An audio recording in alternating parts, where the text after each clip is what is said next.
Quero dar as boas-vindas a todos que estão aqui assistindo o nosso estudo, né? Dizer meu obrigado pelo convite, né? Por estar aqui, podendo fazer esse estudo. E para começarmos nossas reflexões, vamos estar lendo uma página do livro Ânimo, tá? De Lorival Lopes. Vamos lá. Paz nos problemas. É possível que estejas mergulhado naquilo que chama problema. E pelo que sabes, diante de um problema, é impossível ter paz. Pensas que tens razões, motivos fortes para justificar tuas apreensões, teus medos. No entanto, se imaginas ter capacidade de sobra para amassar os problemas, como se amassa uma folha de papel, terás dado o passo para reduzi-los à insignificância. És maior que o problema, tens força e inteligência, mas se não as usa, em que podem resultar? Pauta a tua ação em padrões de firmeza, esperança e paz, e desaba o mundo que te oprime. A força que há em ti é a força de solução. Então, nesse momento, quero convidar a todos para que possamos unir nossos corações, pensamentos e sentimentos e levá-los até Jesus. Louvamos a Ti, Jesus, e agradecemos essa oportunidade, esse momento. Ele é único em nossas vidas, é o nosso presente. Agradecemos a essa doutrina maravilhosa que traz a releitura do Teu Evangelho, essa carta de amor que Tu trouxestes para nós aqui na Terra. Pedimos permissão para iniciarmos nosso estudo de hoje, na certeza do amparo e na certeza do porvir. Que assim seja, graças a Deus. Bom, hoje vamos estar falando sobre um capítulo muito interessante no Evangelho segundo o Espiritismo, que é o capítulo 26, né? Perdão, 16. Não se pode servir a Deus e a Mamon. Especificamente o item 5, a parábola do mal rico, né? Esse capítulo 16, ele é interessante porque é uma parte do Evangelho que fala justamente sobre essa questão da influência da matéria em nossas vidas, né? E esse assunto já era refletido desde a época de Jesus, quando ele traz suas parábolas, né? Uma delas, tiveram outras, dos talentos, né? Uma delas é a parábola do mal rico, né? Que nós vamos estudar aqui. O capítulo 16 do Evangelho, ele traz justamente essa afirmação de Jesus, né? Que quando ele fala, não se pode servir a Deus e a Mamon. Ou seja, a Mamon pode ser representado aqui como essa influência material, o apelo do mundo, o apelo da riqueza, né? E nós já sabemos, né? E fica aqui sempre a reflexão para nós sempre lembrarmos que o objetivo de estarmos aqui hoje, encarnados, reencarnados, é nossa reforma íntima. Qual é a busca dessa reforma íntima? Não é deixar de viver na matéria, mas é cada vez mais criar um compromisso, um esforço para não nos deixarmos ser influenciados por essa matéria, né? No sentido de paixão, no sentido de desejo, no sentido de valorizar o nosso egoísmo. E cada vez mais abrir nosso coração, abrir nosso espírito, através da prática da caridade, para que nós deixemos ser influenciados pelas questões espirituais. Então, quando Jesus fala, não se pode servir a Deus e a Mamon, é como se Deus fosse a representação da espiritualidade em nós, né? E Mamon fosse a questão da representação da matéria. Eu vou estar lendo a parábola, porque eu acho interessante. Jesus, na sua magnífica inteligência, né, sabia que na sua época, ele não tinha as ciências, não tinha ainda a possibilidade, né, há mais de 2000 anos atrás, de trazer ensinamentos que nós, naquela época, não conseguimos entender, né? Então ele fala por parábola. E parábolas essas que são tão profundas, mas tão profundas, que traz reflexões até para os dias de hoje, né? Então vamos lá.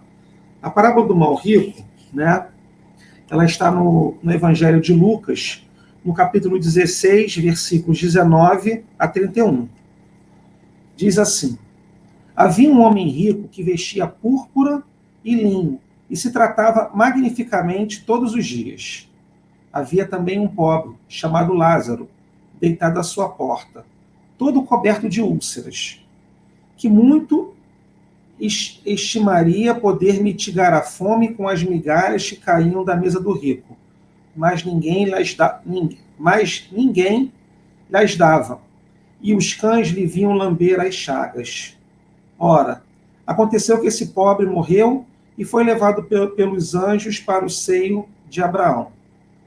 O rico também morreu e teve por sepulcro o inferno. Quando se achava nos tormentos, levantou os olhos e viu de longe Abraão e Lázaro em seu seio, e exclamando, disse essas palavras: Pai Abraão, tenha piedade de mim e manda-me Lázaro, a fim de que molhe a ponta do dedo na água para me refrescar a língua, pois sofro horrível tormento nessas chamas. Mas Abraão lhe respondeu: meu filho, lembra-te de que recebeste em vida teus bens, e de que Lázaro só teve males. Por isso ele agora está na consolação e tu nos tormentos. Ademais, existe para sempre um grande abismo entre nós e vós, de sorte que os que queiram passar daqui para aí não o podem, como também ninguém pode passar do lugar onde está para aqui. Disse então o rico: eu então te suplico, pai Abraão, que o mandes à casa de meu pai, onde tenho 5 irmãos, a dar-lhes testemunho dessas coisas, a fim de que não venham também eles para esse lugar de tormento. Abraão lhe retrucou: eles têm Moisés e os profetas, que os escutem. Não, meu pai Abraão, disse o rico, se algum dos mortos for ter com eles, farão penitência. Respondeu-lhe Abraão: se eles não ouvem a Moisés nem aos profetas, também não acreditarão, ainda mesmo que algum dos mortos ressuscite. Olha que interessante essa passagem que Jesus traz. E olha como ela é recheada de símbolos, que nós podemos trazer isso para a nossa atualidade. Vamos lá. Vamos então fazer uma reflexão sobre a parábola. Quando Jesus fala para Abraão, ele está falando para aquele público, né? Para aquele povo que ainda tinha ali o judaísmo como segmento, né? A religião dos hebreus, né?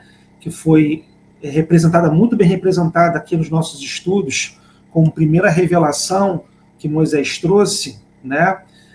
A vinda de Moisés, a libertação do povo hebreu do jugo do povo egípcio, né? A crença de que a gente pode, sim, nos desprender das questões materiais, tudo aquilo Moisés já tinha trazido para aquele povo, né? Que podemos dizer que, de certa forma, estávamos lá, quem sabe não, reencarnados, né? Então, Jesus diz nessa parábola que aquele rico que foi um mau rico, ou seja, que ele não soube aproveitar da sua riqueza, e daqui a pouquinho vamos falar sobre isso, né? Sobre essa prova da riqueza, ele, em primeiro momento, ele percebe que ele está no inferno. Não é que exista céu e inferno. E aí vem a questão, novamente, da interpretação, né? Nós já sabemos que o céu e o inferno está aqui na nossa mente, né? Se estamos em desequilíbrio, se estamos em tormento, independente se estejamos encarnados ou desencarnados, no plano material ou no plano espiritual. Se nós estamos sofrendo ou estamos em desequilíbrio, nós estamos vivendo um verdadeiro inferno. Essas chamas que são simbolizadas por Jesus são as chamas dos nossos sentimentos, os nossos medos, nossas ansiedades, nossas tristezas, depressões, nossa, culpa. São todos esses sentimentos que nós não aprendemos a cuidar, né? Não sabemos ressignificar, e se não cuidarmos, isso vai nos atormentar, né? São os nossos infortúnios, assim podemos dizer, né?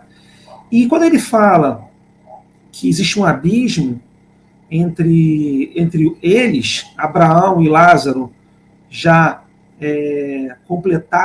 tendo completado a sua prova, né? Não que a prova da pobreza, a prova da miséria, ela seja uma certeza de que o espírito vai ser bem sucedido. Mas passar pela aflição, está no capítulo 5 do Evangelho, é uma bem-aventurança, bem-aventurados os aflitos, porque eles estão na oportunidade de se reformarem, né? Não quer dizer que todos que estão na aflição têm essa possibilidade, mas a possibilidade da aflição pode sim ser um motivo para que nós saiamos da nossa zona de conforto, né? Então Lázaro é esse exemplo daquele que teve dificuldade de soube aproveitar bem as suas dificuldades, né? E o abismo é justamente na questão mental, do padrão vibratório de cada um, né? O fato de eu perceber que eu estou em sofrimento não quer dizer que eu vou sair dessa condição, né? Muitas das vezes passamos por dores, por dificuldades, infortúnios, né? Muitas das vezes a gente passa por isso e a gente sabe que nós estamos. Mas o que faz nós sairmos? É justamente esse esforço para que nós possamos relembrar, reforçar em nós essa reforma íntima que nós temos. Um questionamento que nós já podemos encontrar aqui será que Jesus condena a riqueza? Não, né? E aí eu queria trazer para vocês aqui um conto, para que nós possamos trabalhar nesse conto, tá? E poder... Pronto, fechei aqui. E poder refletir sobre ele, né? Que é uma lenda. Essa lenda, ela está no livro Alvorada Cristã, que foi psicografado por Chico Xavier e foi ditado pelo espírito Nélio Lúcio. Lenda do dinheiro. Olha que interessante. Vamos começar a refletir um pouquinho sobre isso. Conta-se que lembre que é uma lenda. É só uma metáfora para a gente poder, na verdade, refletir sobre o assunto. A lenda do dinheiro.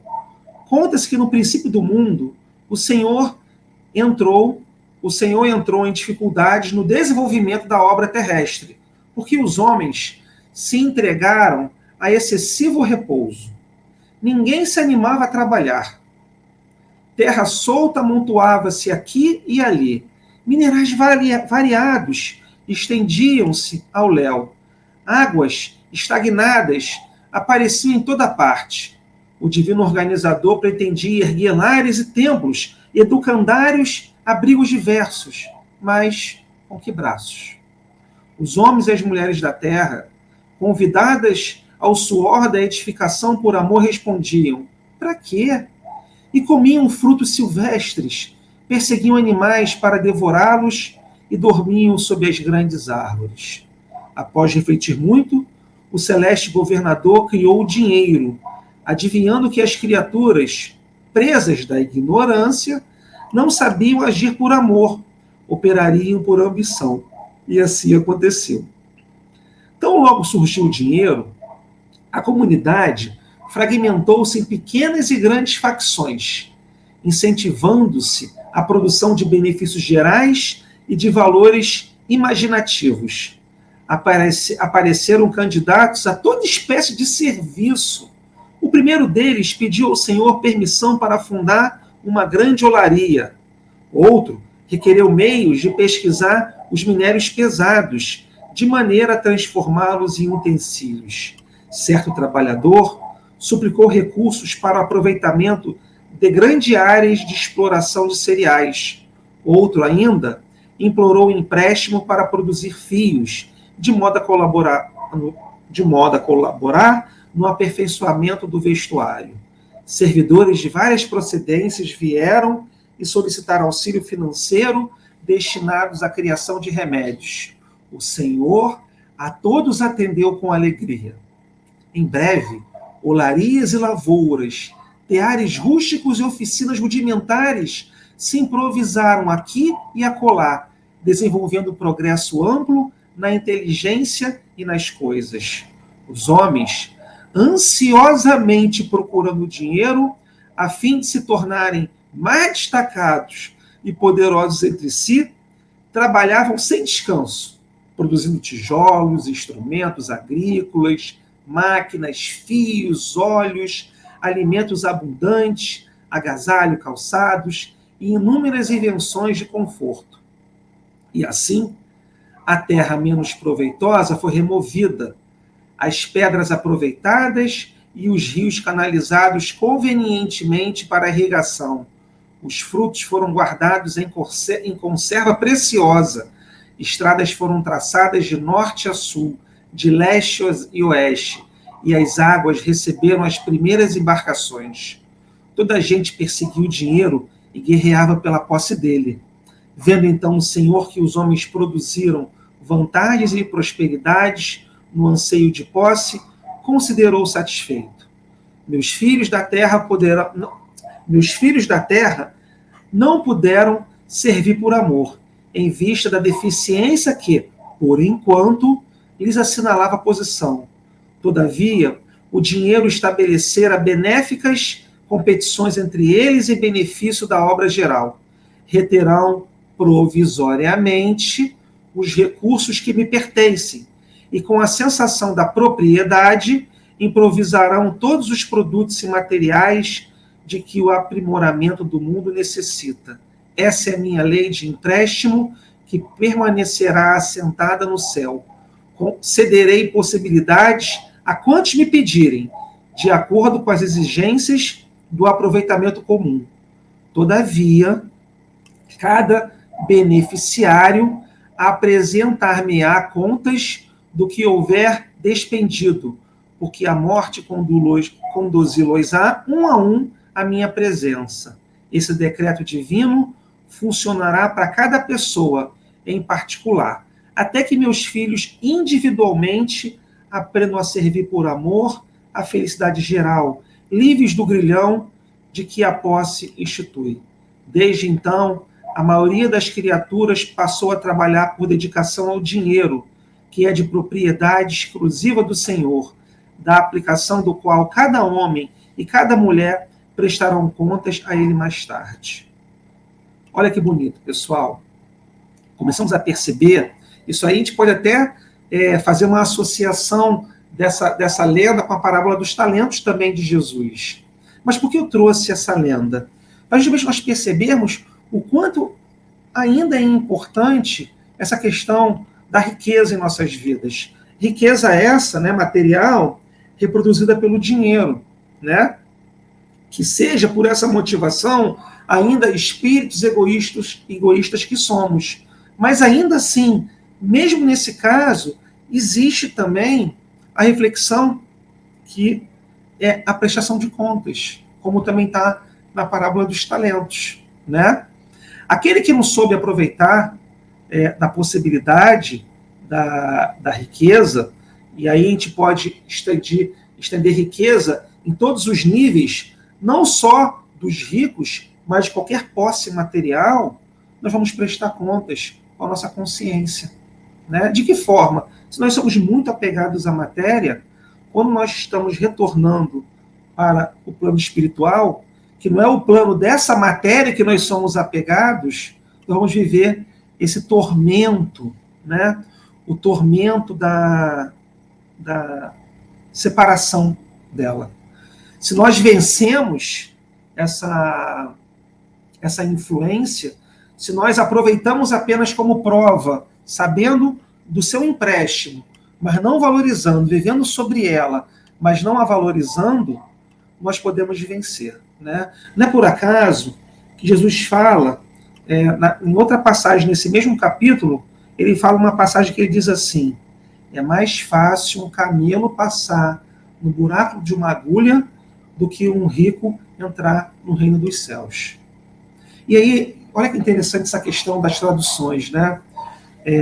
Também de quando nós formos também estudar sobre parábola, nós entendermos o contexto social daquela época. Olha como isso é importante. Quando a gente pensa, camelo passar no buraco de uma agulha, a gente não consegue entender. Porque, ora, não faz sentido o buraco da agulha com um camelo, não é? Não faz sentido para a gente, a nossa sociedade, nesse momento. Assim como, se nós falarmos uma gíria popular de hoje, talvez alguém no futuro não vai entender. Quando a gente fala assim, pagar o pato. O que é pagar o pato? Pagar o pato, se eu for falar aqui para vocês, fulano está pagando o pato. Quer dizer o seguinte, fulano está sofrendo as consequências. Mas se nós formos entender alguém que está lendo sobre isso, que não vive nessa sociedade, vai entender assim, o que é pagar o pato? Né? Tire seu cavalinho da chuva. Né? Na verdade, são gírias da nossa sociedade, do nosso momento, que nós não vamos conseguir entender. Por isso que é o problema da tradução, o risco da tradução. Né? Não se pode traduzir literalmente sem entender o contexto. E aí vamos explicar especificamente essa questão do buraco da agulha. Em Jerusalém, nos portões de Jerusalém, né, não só de Jerusalém, mas das grandes cidades, as grandes cidades elas eram rodeadas por um muro, né, até para proteção. Né? Era uma época onde havia muita invasão. Essa é a grande prova da evolução da sociedade. Há 2000 anos atrás, uma região invadia outra com muita facilidade. Havia muita matança. Né? Hoje, existe guerra? Existe. Mas nós não a toleramos mais. Né? Mas voltando ao assunto, nessas grandes cidades, Jerusalém era uma delas, tinha um grande portão, né? Que ficava aberto. Mas em épocas de festas, por exemplo, até para controlar a entrada e saída de pessoas, ele se fechava. E aí tinha as agulhas, que eram portões pequenos, muito pequenos, que passava com muita dificuldade uma pessoa, né? O nome desse portão chamava-se agulha. E quando ele fala, é mais fácil um camelo passar por uma agulha, quer dizer o seguinte, os viajantes, quando chegavam nessas grandes cidades, por exemplo, em Jerusalém, eles vinham muitas das vezes de camelo, porque eles vinham de lugares muito longes e carregavam várias bagagens. Só que o camelo, ele não conseguia passar pela agulha em uma condição, ele só conseguia, passar pela agulha numa condição especial. Ele tinha que entrar de joelhos, devido ao seu tamanho, e a agulha era um orifício, né, uma entrada pequena, e tinha que tirar toda a sua bagagem. O camelo, ele já é um animal grande, né?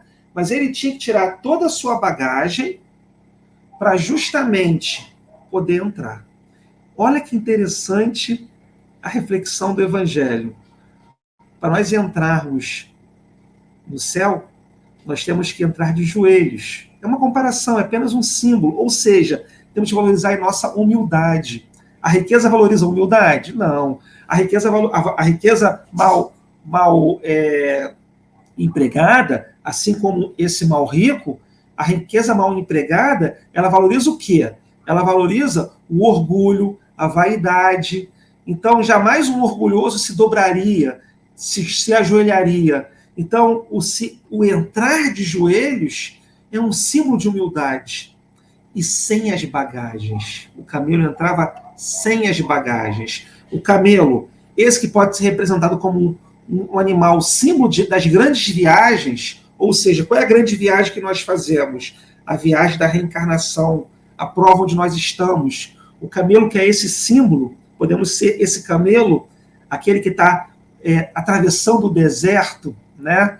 Ou seja, atravessando a prova da sua reforma íntima, para ele entrar no reino dos céus, ou para ele entrar na cidade, ele precisa se ajoelhar e tirar suas bagagens, se desprender. Então, essa é a grande mensagem que Jesus deixa. Né? E aí tá. Então, até aqui a gente consegue entender. Ok, eu entendi esse mal rico. Mas é muito fácil nós julgarmos o outro. Né? Muito fácil a gente falar assim, isso aí é a dificuldade do mal rico. Né? É o mal rico que não soube aproveitar a sua prova, né? A sua prova da riqueza, que com certeza é muito difícil, né? Porque se nós temos ainda em nós vaidade, orgulho e egoísmo, e nós sabemos que na nossa condição moral que nós estamos, né, ainda somos influenciados pelo nosso orgulho e egoísmo. Não nos enganemos, né? Não vamos entrar no erro de acharmos que nós somos já evoluídos, né? Os evoluídos que passaram pelo nosso planeta são aqueles missionários que representam muito menos de 1%, nem 0,5% da população que já reencarnou aqui, né? O nosso grande desafio é o desprendimento desse egoísmo. Por isso que a máxima da doutrina espírita é: fora da caridade não há salvação, né? Então, é muito fácil nós julgarmos o outro, aquele, eu não sou rico, ou eu não sou mal rico. Não, nós podemos trazer isso para o nosso dia a dia. Nós podemos trazer justamente o símbolo do mal rico para o nosso dia a dia. Mesmo que nós não sejamos ricos financeiramente dizendo. Existe uma parte da reflexão sobre essa passagem, né, de não poder servir a Deus e a Mamon, que só ela, por si só, já seria um estudo, que é justamente a reflexão sobre o necessário e o supérfluo, né?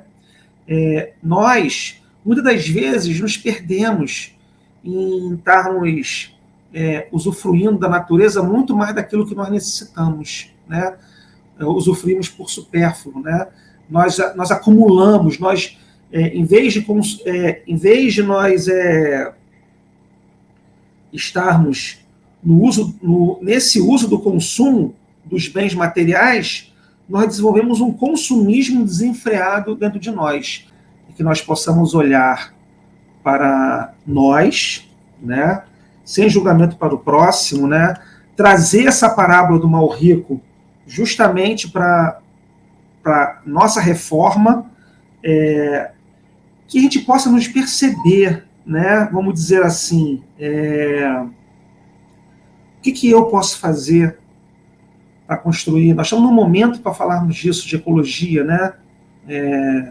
E tem tudo a ver com a doutrina espírita, porque nós não deixamos só o planeta para os nossos filhos, né? O planeta é a nossa morada. Nós vamos retornar aqui em breve, depois da erraticidade. Nós ficamos nesse processo de estarmos vivendo na nossa pátria espiritual, e de tempos em tempos nós entendemos que nós voltamos para a matéria, né, para que nós possamos colocar em prática essa reforma. Por isso que nós falamos no início do estudo, cada vez mais se esforçar para não deixar a influência da matéria em nossas vidas. Nós não vamos deixar de usar o celular, nós não vamos deixar de usar o copo plástico, de repente, nós não vamos deixar de usar a garrafa PET, mas nós podemos ter uma consciência ecológica. Nós podemos separar os nossos lixos. Nós podemos, muitas das vezes, quando nós estamos usando o descartável, nós podemos ter o nosso copo, em vez de usar um descartável, usar o nosso copo. São pequenas medidas que nós podemos fazer para evitar toda a gente criar que lixo eu estou deixando para a natureza. Deixar o lixo é inevitável, mas eu estou deixando o necessário? Ou será que eu estou fazendo isso de forma supérflua? Será que eu não consigo, de repente, incentivar uma reciclagem de alguma coisa? Será que eu não posso, de repente, olhando para os meus vícios, né, e aí vou representar o cigarro como um dos vícios, eu não posso me esforçar para evitar, ou pelo menos me afastar desse vício? Porque é como eu vou chegar no plano espiritual. Aqui eu abro meu coração para vocês. Uma das coisas que eu tenho meus vícios, né? Graças a Deus eu não tenho vício do cigarro, mas eu tenho outros vícios. Eu não preciso me colocar na posição assim, eu não fumo, mas eu tenho meus vícios, né? Eu gosto de um refrigerante. Não vou mentir para vocês aqui, eu não vou ser hipócrita. Mas não tem esse refrigerante no plano espiritual. Será que eu não posso me esforçar? E eu estou falando para mim mesmo. E convido para vocês pensarem nas dificuldades de vocês. Será que eu não posso me esforçar de hoje até o retorno da minha parte espiritual para me desprender desses vícios? Para justamente evitar que eu chegue no plano espiritual com mais um tormento, com mais uma dificuldade, preso a essa matéria, porque essa parábola do mal rico, ela pode ser apresentada com, com todo tipo de influência que a matéria faz sobre nossas vidas. Claro que a riqueza do dinheiro, ela está ali, né? Ela é um símbolo até mais forte para a gente poder entender, né? Às vezes eu vejo lá no meu trabalho, e aí vai uma brincadeira aqui para a gente poder descontrair um pouco. Eu não jogo na Loteria Federal, não. Dessas loterias que tem, né? Não sou de jogar, não. Mas, às vezes, lá no meu trabalho, faz uns bolões, né? Aquelas apostas coletivas, né? Às vezes, isso é feito lá. Aí eu penso assim, meu Deus do céu, já pensou se todo mundo ganha ou não? Eu até entro no bolão. Né? Mas aí, ó, novamente, eu enxergo isso, pelo menos. Você pode pensar assim, eu entro no bolão para ajudar, não sei o quê, mas eu enxergo pela minha dificuldade ainda, o meu egoísmo, a minha inveja, isso está dentro de mim, né, ainda. E não tem menor problema em falar aqui para vocês isso. Mas eu já não jogo no dia a dia, né, não entro. Uma vez no ano, duas vezes no ano, e engraçado que às vezes eu fico pensando, meu Deus do céu, se eu ganho isso, se esse grupo ganha, olha como eu estou me comprometendo na minha prova. Não estou dizendo que... E aí vamos trazer a questão do dinheiro não como uma coisa errada, uma coisa suja. Não, você não pode ser rico. Não é isso. A questão é, será que eu estou pronto para receber esse talento e poder trabalhar com ele de forma que Deus espera de mim? Será que eu estou pronto para ser um bom rico, vamos chamar assim? Né? Então, mas voltando aqui que nós estávamos conversando, não é só pelo dinheiro em si. Né? Porque é muito fácil a gente julgar aquele mal rico, que muitos de nós não estamos nessa condição. Né? Às vezes nós julgamos um político, às vezes julgamos até um político corrupto, mas estamos fazendo pequenas corrupções no nosso dia a dia, corrompendo ou sendo corrompido em pequenas coisas. É a mesma coisa, gente. Só muda o endereço e a quantidade. A essência é a mesma. Né? Então, que nós possamos trazer essa parábola não para julgarmos o nosso próximo, mas para olharmos o que nós podemos trazer de motivação para nos reformarmos intimamente. Né? E aí fica sempre, né, a questão para a gente poder trabalhar em nós, né, que são sempre os nossos sentimentos, né, porque com certeza quando algo aí está descontrolado dentro de nós, não está em equilíbrio, a gente pode sempre avaliar, né, os nossos sentimentos, como é que está os nossos medos. A gente falou sobre isso agora há pouco. Como é que estão os nossos medos? Medo de quê que nós temos? Né? Não, eu preciso acumular posse, porque se eu não acumular posses, eu posso vir a precisar amanhã. E onde está a sua fé? Lê lá o capítulo 25 do Evangelho, pedi e obtereis, ajuda-te que o céu te ajudará. Né? Há necessidade da gente valorizar o supérfluo com a desculpa de que nós estamos deixando essa reserva supérflua numa possível eventualidade, né? Vamos valorizar, vamos trabalhar também as nossas ansiedades. Né? A ansiedade é o nosso sentimento no futuro. O futuro não começou ainda, né? E aí vem aquela passagem, outra vez a passagem evangélica de Jesus, para cada dia basta o seu mal, né? Então, nós possamos viver o dia de hoje, claro, planejar sempre, mas não botar o foco no planejamento só, né? Senão isso vira ansiedade. Aí a gente tem aquela palavra chamada preocupação, né? Que muitos de nós talvez seja aí o sentimento que tira o nosso sono, né? Muitas das vezes eu estou preocupado com alguma coisa, ou seja, pré-ocupado. Eu estou ocupando o meu tempo antecipadamente por uma coisa que não aconteceu ainda. Quantos de nós ficamos preocupados com coisas que não aconteceram? E perdemos aí horas do nosso dia, né? Jogamos fora horas preciosas do nosso dia, não só na vigília, como no sono físico, né? Perdemos oportunidade de estarmos descansando com preocupações dessas labaredas da ansiedade, né? Que nos coloca o nosso foco no futuro. Ou a depressão, também é importante nós pensarmos nesse tormento, que é justamente nosso foco no passado. Muitas das vezes, essa tristeza que nós temos está relacionada a algo que nós perdemos, ou algo que nós nos culpamos, sobre algo que nós fizemos de errado, que não tem como mudar esse passado, né? E aí Chico Xavier, né, tem uma frase, né, que nós já conhecemos muito, quando ele diz que nós não podemos mudar o nosso passado, mas nós podemos mudar o nosso amanhã. Que nós possamos cuidar, e quando eu falo dos sentimentos, é no sentido de cuidar, do cuidado, é no sentido de valorizarmos e ressignificarmos, não de escondermos eles. Porque o que nós fazemos nesses últimos anos é escondermos sentimentos que chega uma hora que não dá mais para esconder e nós estamos cheios desses sentimentos. É aquela história da gota d'água, né? E nós depois nos descontrolamos através dos nossos sofrimentos. A hora é agora.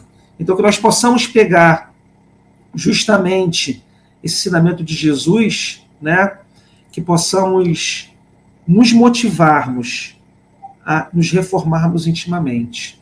Que possamos entrarmos num exercício justamente que nós não precisemos mais, vamos dizer assim, nos deixar que a matéria nos influencie. E se ela influencia ainda hoje, não tem problema. O que vale é o esforço. Eu vou trabalhar para que me influencie o menos possível, para que eu não seja esse mal rico que chega no plano espiritual, nesse inferno, que nós sabemos que o inferno não existe, mas esse inferno mental, né? Porque o inferno ou o céu está na nossa mente, né? Então é esse recado que nós deixamos aqui com todo o coração, tá? Que possamos levar isso para o nosso dia a dia, que possamos, através desse estudo, nos motivarmos na nossa reforma íntima. Obrigado pela oportunidade. Eu também olho para dentro de mim e posso me motivar cada vez mais a me reformar intimamente. Então vamos agradecer. Nesse momento, eu convido a todos para que possamos unir nossos corações, pensamentos e sentimentos e agradecer. Agradecer pela oportunidade da vida, pela oportunidade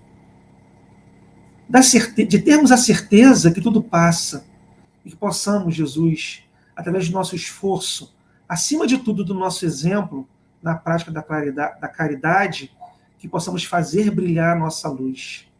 Pedimos permissão para encerrarmos esse encontro de hoje na certeza do teu amor. Jesus, nós sabemos que nós somos o que fomos. Ajuda-nos a ser o que devemos. E a ti entregamos nossas vidas. Que assim seja, graças a Deus. Muita paz a todos.